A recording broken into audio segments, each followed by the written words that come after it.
Bienvenue dans ce mini trip numéro 3, 4, je ne sais déjà plus, tout va bien. Je suis juste après Amougy, Mont de l'Enclus, donc c'est dans le pays des collines.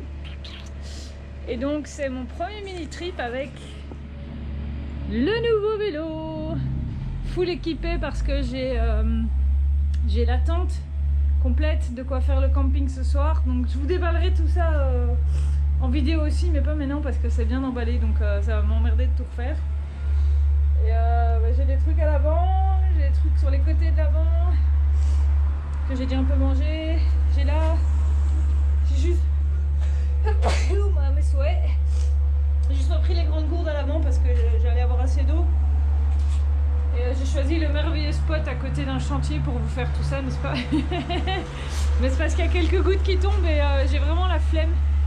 Quand on peut se permettre de se mettre à l'abri, j'ai la flemme, tu vois, de rouler sous la pluie. Pourtant j'ai pris mon kawaii exprès en plus et j'ai un pantalon encore dans les vêtements, mais non, voilà, quoi, j'ai la flemme, quoi.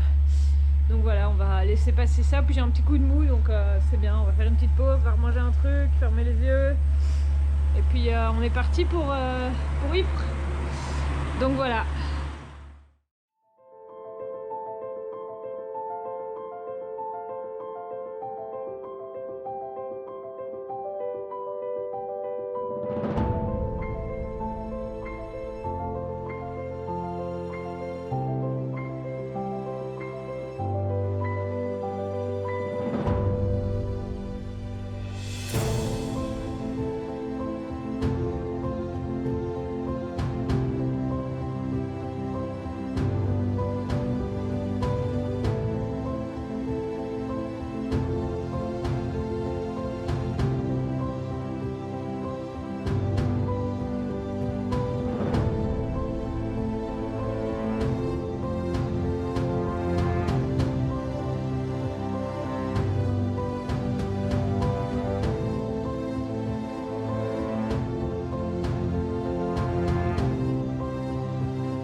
Hop hop hop, vive les prolongateurs.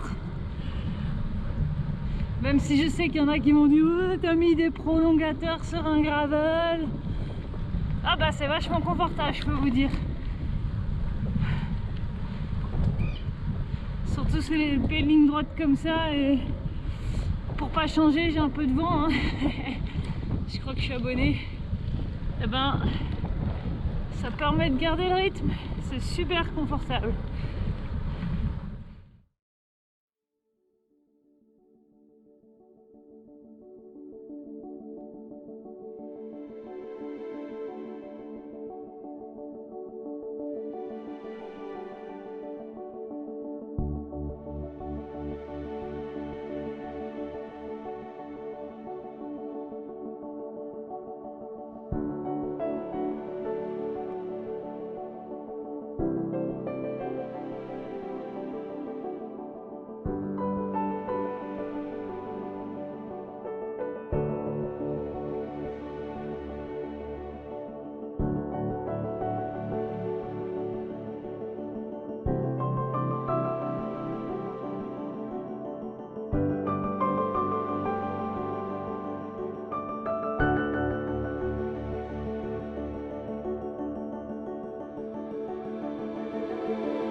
Et voilà le camping. Et moi je vais me mettre là.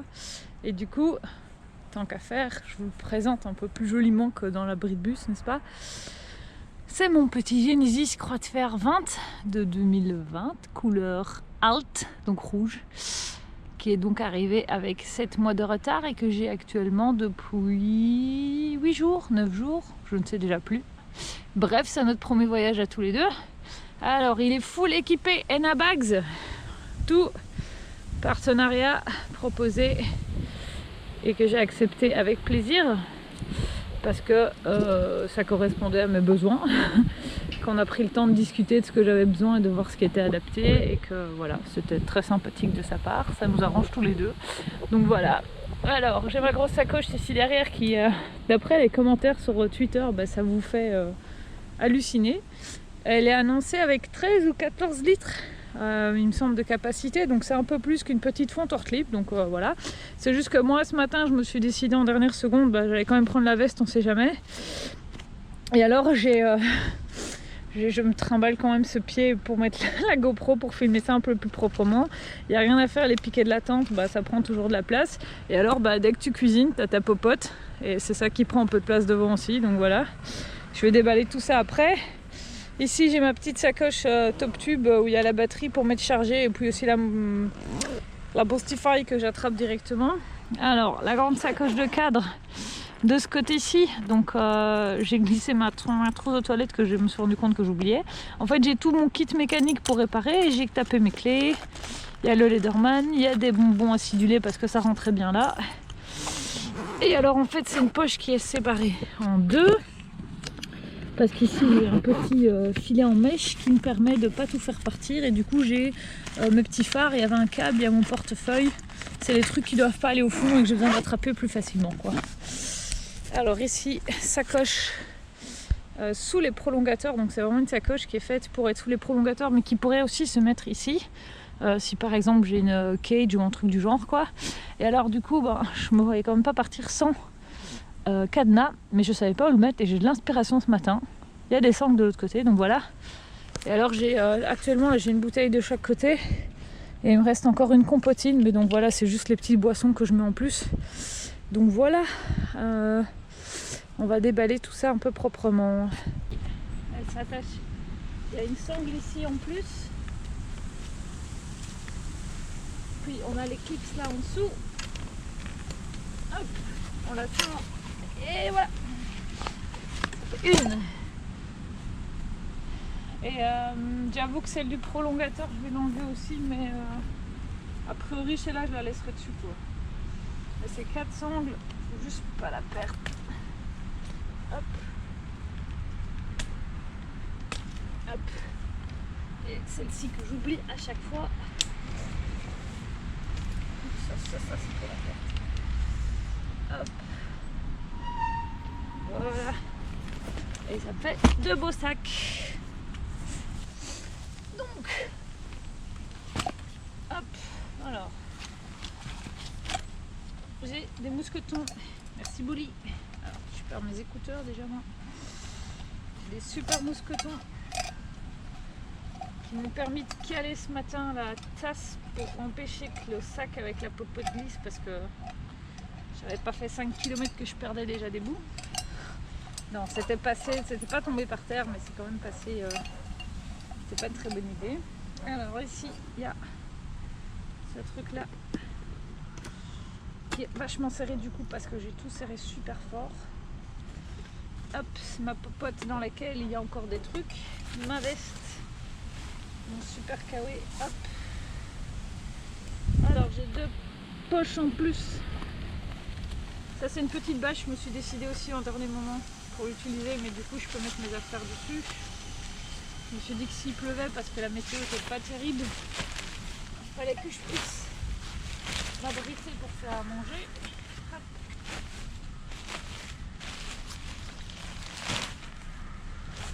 Alors.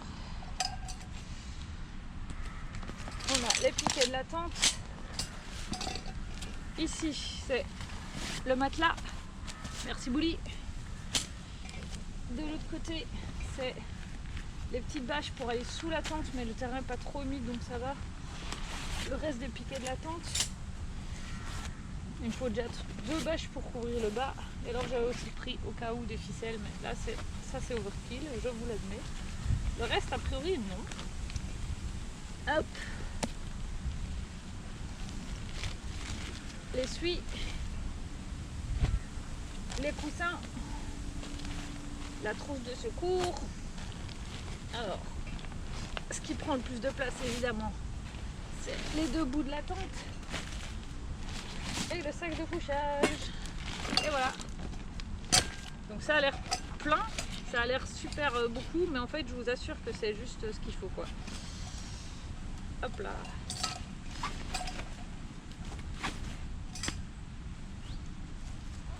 On va déjà manger la bouteille de Fanta et la dernière compotine.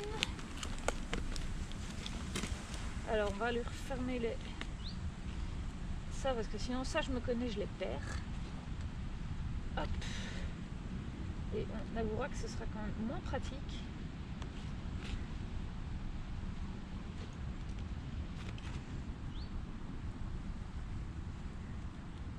Alors ici dans la petite bouteille, j'avoue, ça c'est peut-être overkill aussi, mais c'est pour avec mon thé demain matin. Donc voilà, c'est comme ça. Clips. Clips. Alors, de quoi se nettoyer les mains et tout le reste. Anti-moustique. La lampe frontale. Alors, le réchaud. Enfin les 2 bouts du réchaud. Et un sac avec des vêtements et un masque de réserve aussi. Vêtements qui sont aussi compressés parce que la compression c'est la vie les amis. Et voilà. Donc j'ai l'air d'avoir beaucoup, mais je vous assure que c'est pas tant que ça quoi. Et voilà. Donc j'ai bien mangé. Donc le premier plat de toute ma vie que j'aurais jamais cuisiné sur un réchaud à gaz au camping, c'est des croques Hawaï. C'était facile à faire, facile à acheter. Même s'il me reste du jambon, mais c'est grave, ça fera des tartines pour demain. Alors du coup, première journée, donc en fait finalement, j'ai pas suivi tout le trajet routier que j'avais fait parce que avec le vent, enfin, ça me fatiguait vraiment. Et du coup je regardais la météo et normalement demain il y a moins de vent, et donc en fait j'avais prévu d'arriver à Ypres et de visiter quelques trucs ici aux alentours, donc liés à la Première Guerre mondiale parce que dans la région c'est ça. Mais du coup je me suis dit que j'allais faire ça demain à mon aise, et alors je vais raccourcir mon trajet de demain. J'avais prévu de rentrer complètement jusqu'à Bruxelles, mais je crois que je vais aller jusqu'à Gand et puis finir en train, comme ça je peux vraiment déjeuner à mon aise, remballer la tente à mon aise et tout. Enfin, je pense pas que je partirai à 8h du mat, sauf si je suis debout à 6h, mais j'ai déjà pas bien dormi cette nuit, donc l'idée c'est de rattraper un peu. Et devrait faire meilleur vraiment demain. Déjà, j'ai eu quelques gouttes aujourd'hui, mais il va pas pleuvoir du tout normalement demain, et on a un peu plus de soleil. Aujourd'hui j'ai vu le soleil genre 10 minutes. Et surtout moins de vent, parce qu'en fait c'est même ça qui fait que je me mets dans la tente, c'est vraiment pour couper le vent, parce que moi je crois que le vent il m'aime pas, tu vois, chaque fois que je sors à vélo j'ai du vent. Mais sinon globalement les routes, ça a été un mix de national, enfin chaussée de Ninove là, jusqu'à Skepdal. Il y a une pseudo-piste en trottoir partagé qui est dégueulasse, et après il n'y a plus rien, donc tu es sur la chaussée avec des gars qui vont à 70 ou 90, je sais plus. Mais d'un autre côté là ça roulait bien, et ça n'arrêtait pas de monter et descendre, mais à un rythme ok, donc j'étais, je pense que j'étais souvent à 40 à l'heure en fait. C'est le vélo qui pousse au crime. Mais même comme ça, voilà, il y a eu quelques dépassements un peu limites, et puis j'ai eu 2-3 camions là, et quand j'ai changé la trace, donc j'ai décidé que le GPS allait me guider. Et à un moment, il m'a fait passer dans un truc, le long de l'Escaut, parfois t'as des cimenteries et des trucs comme ça, et là il y avait des camions qui passaient. Ah putain, ils te soulevaient tous les gravats qui traînaient par terre, les trucs, c'était dégueulasse. Et là j'ai fait ok, non, ça c'est de la merde. Mais sinon après il m'a sorti des petits chemins dans les champs, et des trucs qui montaient, qui descendaient. Ça c'est la région, c'est un peu le pays des collines, mais tu vois, c'était pas non plus le mur de Grammont quoi, tu vois, ça allait quoi. Le vélo se comporte bien. J'ai quand même plus facile dans les montées qu'avec mon VTC, qu'avec Jules, donc voilà, il y a vraiment une question de transmission qui fait la différence. Les sacoches, pour le moment ça me convient, ça a transporté tout ce que j'avais besoin. On verra demain avec si j'ai un peu de bouffe en plus, qu'est-ce que ça donne, mais j'ai une musette avec au cas où, mais l'idée c'est de pas porter non plus des trucs sur moi parce que moi j'aime pas trop ça. Donc maintenant c'est la petite mousse au chocolat pour finir la soirée et je vais glandouiller sur mon téléphone dans l'attente, allez.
Ce matin, je me suis fait du thé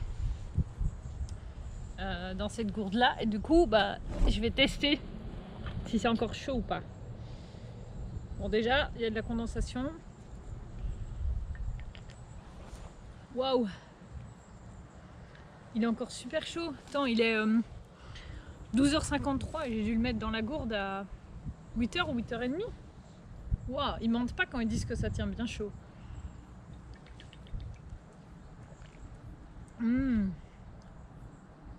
Très bon achat.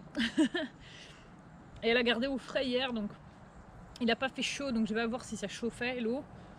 Mais en tout cas, elle n'est pas devenue tempérée comme elle le deviendrait dans une bouteille en plastique, quoi. Donc, yeah, 24 bottles for the win, quoi.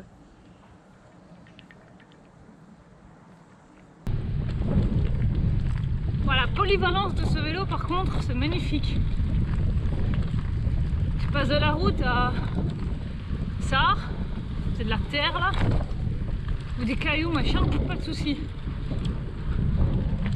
Le seul moment que j'ai hésité, c'est dans la forêt avec la gadoue, quoi. Mais sinon, C'est taillot comme qui dirait l'autre.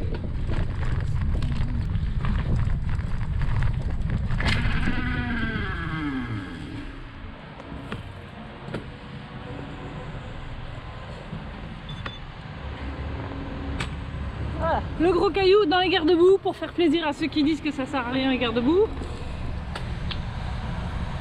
Et le gros camion qui arrive. Waouh, c'est un gros tracteur.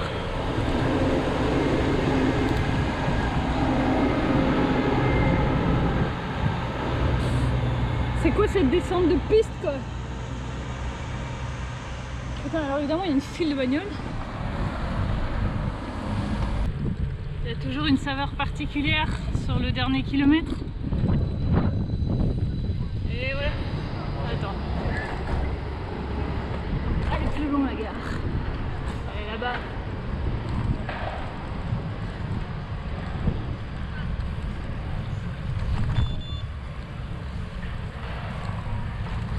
Bon, par où est-ce que je peux aller moi?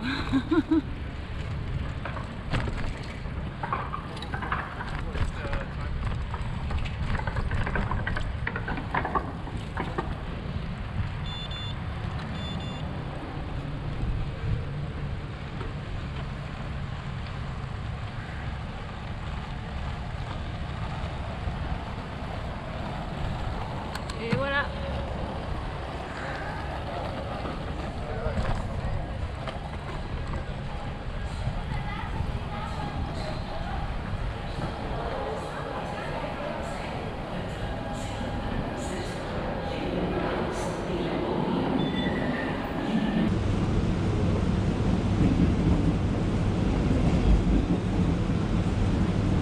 Et voilà, première sortie avec le bolide terminée. Fallait que je conclue ça un petit peu plus que juste vous balancer la vidéo puis patate. Bon, j'ai pris le train quasiment jusqu'à la maison donc je me suis pas arrêtée dans le petit parc donc c'est dans mon garage, c'est pas grave. C'est moins glamour que dehors mais c'est pas grave. Bah du coup, qu'est-ce que ça peut dire? Qu'est-ce que ça peut dire que je suis très contente. Franchement, le vélo, il n'y a pas de déception pour le moment. Il y a 2-3 bris par contre qui fait dans le pédalier, mais je sais pas si c'est parce que c'est neuf ou pas. Donc ça, de toute façon, je dois retourner chez le 6, donc je vous demanderai. Mais a priori, tout roule nickel, parfait. Les garde-boue, vous l'avez vu dans la vidéo, bah, ça m'a quand même évité un caillou, hein, on peut dire ce qu'on veut. Et alors, le seul truc que je dois encore changer par contre, c'est la selle.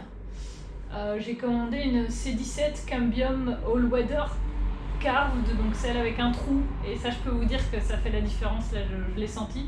Donc hier j'ai roulé avec mon cuissard, le Gore, donc c'est pas le spécial ultra cyclisme, et j'ai fait 122 km et je me disais que ouais, peut-être encore 15-20 avec, avant que ce soit vraiment gênant, parce que je commençais à sentir la pression sur les fesses et le périnée. Mais c'était pas encore dérangeant quoi, donc je m'étais dit peut-être max 150 km avec cette selle là comme ça. Et alors aujourd'hui par contre, comme j'avais un peu froid au matin, j'ai gardé mon pantalon, et là après 60 bornes j'ai commencé à sentir que d'un coup ça faisait c'est pareil, c'était pas encore la douleur mais c'est la gêne qui commence à bien arriver. Donc là j'ai fait une pause je crois d'une demi-heure quasiment, et alors j'ai pu finir les 21 derniers kilomètres sans ressentir de problème. Donc on va dire que ça c'est problème résolu à ce moment-là, mais du coup sans cuissard cette selle elle doit pas être terrible. Et je pense que pour moi le principal truc différent c'est qu'elle est pas creusée quoi, parce que je pense qu'elle est un peu plus étroite que la C17, mais ça je suis pas sûre, mais niveau longueur je pense qu'elle est bonne, et la forme recourbée vers le bas c'est la forme qui me va, donc c'est pas mal. Mais donc voilà, la C17 doit arriver. Donc on verra. Ah oui tiens, attends que j'y pense. Où est-ce qu'on en est dans le thé? Est-ce qu'il est toujours chaud? Waouh! Alors il est plus brûlant, mais il n'est pas encore tiède non plus, ni froid quoi. Donc là il est... quelle heure est-ce qu'il est?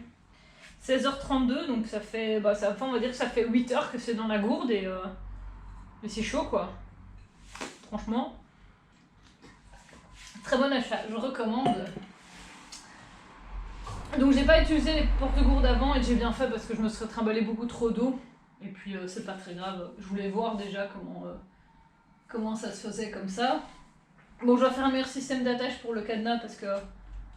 Bon, là, aujourd'hui, j'avoue que j'ai pas... Hier, c'était serré à fond, donc il bougeait moins, et là, j'ai moins serré, mais... C'est pas dérangeant, mais voilà, c'est juste histoire que sur ça tienne. La sacoche, là, des prolongateurs, elle a pas bougé. Franchement, nickel. Elle est un peu plus bourrée aujourd'hui qu'hier parce qu'il y avait les tartines, là. Ces deux sacoches-là, rien à dire. Non, je suis peut-être un peu trop bourrée d'ailleurs, mais ça passe. Et alors la sacoche de sel, j'ai mieux rangé ce matin, donc en fait toutes les petites bâches rentrent dans la même pochette, enfin c'est mieux rangé, donc pas les trucs que tu décides à l'arrache. Mais niveau attache, alors il y a un truc aussi je me suis dit que je devais dire, c'est que quand je me colle contre, quand je recule vraiment sur ma selle, avec mes fesses je sens qu'elle bouge un peu, mais je la sens pas sur le vélo, donc c'est vraiment un petit mouvement gauche-droite, mais c'est pas dérangeant. Quand j'étais en danseuse, j'ai senti qu'il y avait quelque chose là, alors que d'habitude il n'y a rien. Mais tu le sens pas aussi fort que quand tu as un porte-bagages avec deux fontes qui sont pleines, quoi. Et ça bougeait pas du tout. Et alors dans les descentes, quand j'ai eu des tournants et tout, c'était solidaire du vélo, il n'y a pas de poids qui est parti plus à gauche, plus à droite. Il y a 2-3 descentes, ça aurait un peu pu poser problème. Mais donc voilà, prolongateur Ford Win, j'ai déjà dit mais je redis qu'aujourd'hui j'aurais du mal à rentrer quand même si j'avais pas eu les prolongateurs. Enfin, j'aurais mis plus de temps, on va dire, parce que là, j'ai quand même réussi à faire une moyenne qui est plus rapide que ma moyenne habituelle, sans pousser plus sur mes pédales. Donc ça, d'ailleurs, on va regarder vite fait en live. Donc j'ai bien mis sur Strava et il me dit... Alors, qu'est-ce qu'il me dit pour aujourd'hui? Moyenne de 19, et hier, j'étais à une moyenne de 19,4. Alors... c'est pas rapide ou c'est rapide, on s'en fout, mais ma moyenne à moi habituelle, ça tourne plutôt autour des 17,5-18. Et donc là j'ai déjà quasiment 1 km/h de moyenne en plus, et honnêtement là sur les 2 jours, oui ok le vélo est plus léger que mon VTC Decathlon, il est full chargé, il doit faire le même poids, je pense qu'il doit faire 17 ou 18 kg parce que pour le mettre dans le train, franchement, j'ai eu aucun problème. Je l'ai porté dans les escalators, je l'ai pas senti comme le poids comme quand je porte mon VTC quoi. Donc voilà, c'est pour ça que je dis qu'il doit faire ça à 17-18 kg, mais j'avoue que j'ai la flemme de monter chercher la balance pour tout peser. Mais du coup, donc vélo quand même plus léger, et alors les prolongateurs aujourd'hui, j'ai pu rouler vraiment à du 23-24, quasi constant, sans me fatiguer. Et alors dès que je me redressais, je sentais bien, paf, je redescendais à du 18-19, donc moyenne totale, générale, vachement meilleure. Alors, c'est pas une recherche de moyenne plus rapide, c'est juste que pour moi, pour faire de l'ultracyclisme, c'est intéressant de savoir que ici, si déjà sur 122 km, j'ai pu faire une moyenne de 19,4, il ne manque pas grand chose pour faire une moyenne de 20, et la moyenne de 20, c'est plus facile pour calculer. Quand il y a 210 km à faire, c'est 11 heures de pédalage, et pas 12 heures et une rouette. Et donc si moi ça me peut faire gagner 1 heure de vélo sur ma journée en ultracyclisme, j'avoue que j'achète, hein. Soyons honnêtes. Donc voilà, donc j'ai plus fait de la route cette fois-ci, mais c'est vraiment pour tester, sentir le poids et tout, parce que je voulais pas non plus aller trop dans les chemins ou quoi, si jamais ça tenait pas bien, mais a priori là ça tient. J'ai quand même fait 2-3 chemins un peu plus dégueux, et là a priori il n'y a rien qu'à bouger. Donc le prochain trip est plus axé gravel. Faut juste voir en fonction de mes dates. Il y en a un que j'allais faire du côté de Caux. Ça, j'ai déjà réservé l'hôtel, mais c'est pour en octobre. Peut-être qu'en septembre, je peux arriver encore faire un truc. Je m'étais dit peut-être aller jusqu'au lac de l'Odeur ou un truc du genre. Parce que là, soyons honnêtes, en gravel, je vais pas aller faire 100 et des bornes directement. Je pensais me faire des journées à 60-80. Parce que la moyenne ne sera pas du tout la même, puisque c'est pas, ce sera quand même pas des chemins aussi roulants. Et voilà, le seul truc, c'est que moi j'aime bien avoir un objectif, que ce soit genre à la fin de la première journée, au début de la deuxième. Et donc ici, les lacs de l'Odeur, ça me paraît pas trop mal. Je pense que la région est pas mal niveau chemin gravel ou des trucs comme ça. Mais si vous avez des idées, je suis pas contre prendre le train pour aller à un endroit et puis faire des boucles par là. C'est ce que je vais faire à Caux. Mais après, ça peut être un Bruxelles, je sais pas quelle ville, il y a un retour quoi. Ça peut. Voilà, donc. Voilà. Et oui, en fait, je pourrais aussi faire deux circuits au départ de la maison, j'avoue. Donc si vous avez des trucs de gravel autour de Bruxelles qui font voilà, entre 50 et 80, du coup là si je pars sans la tente et tout ça, je peux peut-être faire un peu plus et ce sera pas la même chose que devoir tout ranger et tout ça. Enfin bon voilà, je suis ouverte à toutes vos propositions, puisque là on va quand même aller tester la bête, il est fait pour ça. Mais déjà le peu de polyvalence que j'ai pu voir ici sur 2 jours, franchement je suis contente quoi. Donc voilà, encore merci à tous ceux qui m'ont suivi sur Twitter. J'ai de nouveau gagné des nouveaux abonnés, ça fait plaisir de voir qu'il y a des gens que juste balader à vélo s'intéressent. On parle pas encore de voyage à vélo non plus de ouf quoi. Mais en tout cas n'hésitez pas si vous avez des questions. Si vous avez envie des sacoches, n'hésitez pas à contacter Anna Bags. Donc il envoie par la poste maintenant et moi je vais peut-être recommander une push ou un truc du genre. Donc si jamais ça vous intéresse, on peut peut-être se faire un envoi groupé pour partager les frais de port ou je sais pas. Si vous êtes de Bruxelles ou pas loin quoi. Je veux dire les Parisiens, ça sert à rien d'envoyer à Bruxelles quoi. Donc voilà. Et bien, à plus sur Twitter, Instagram et YouTube.